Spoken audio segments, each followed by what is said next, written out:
Nouveau plan d'araignée. Petit rappel, jusqu'à maintenant on a fait 2 plans du film que je suis en train de faire où il y a plein d'araignées. Les deux ont plutôt bien marché donc je suis plutôt content et là il s'agit de vraiment rentrer dans le dur du sujet. Plan qui manie à la fois 3D, profondeur et évidemment les mouvements des araignées. Le but c'est de faire partir des araignées au premier plan qui vont rentrer dans l'image et qui vont s'immiscer sur le bras du protagoniste. Aujourd'hui je vais faire une première araignée qui sera l'araignée principale qui part du premier plan jusqu'à rentrer dans la manche du protagoniste. Je vais évidemment pas animer la main parce que j'ai la flemme, mais aussi parce que je me dis que quand on est accroché à une montagne, même s'il y a une araignée qui vient sur nous, vaut mieux continuer de rester accroché que lâcher. Une sensation qui doit être absolument horrible et dans le storyboard il lâche pas, il reste accroché, il tombe pas, enfin pour l'instant. Donc il y aura juste à dessiner le fond avec le protagoniste et ensuite animer séparément les araignées. Ça va être une petite partie de plaisir. Bon bah là c'est à peu près comme d'habitude, on va pas changer une équipe qui gagne. Ce que je vais faire c'est tout simplement garder mes patrons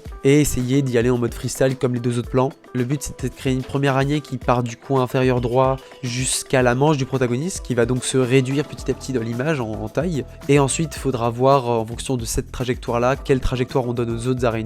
On va bien voir. Du coup, faut réorienter un petit peu. Hop, le petit trou de balle. On réoriente un petit peu la figure de l'araignée et comme ça, elle va plus vers là. Parce que là, elle est en train de partir ici en fait, donc faut la faire aller là. Donc là, du coup, en termes de trajectoire, on est plutôt bon. Là, faut juste prendre maintenant en considération les volumes. C'est-à-dire on va avoir le doigt ici qui va monter et puis ensuite la main plus l'avant-bras qui vont faire toute cette distance. Et là, il y a vraiment un jeu de perspective énorme où en gros, l'araignée va vraiment se réduire énormément en taille jusqu'à arriver sous la manche. C'est comme ça qu'on va réussir à jouer sur la profondeur.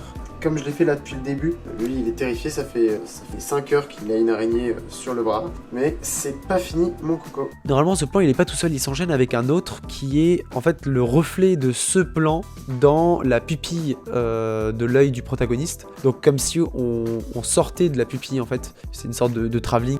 Sauf que ça me semble très compliqué de tout animer en même temps. Je pense qu'on va plutôt faire une sorte de montage à la fin où je vais créer un autre jour ce plan de pupille et je créerai une animation où on sort de cette pupille. Ça marchera tout autant.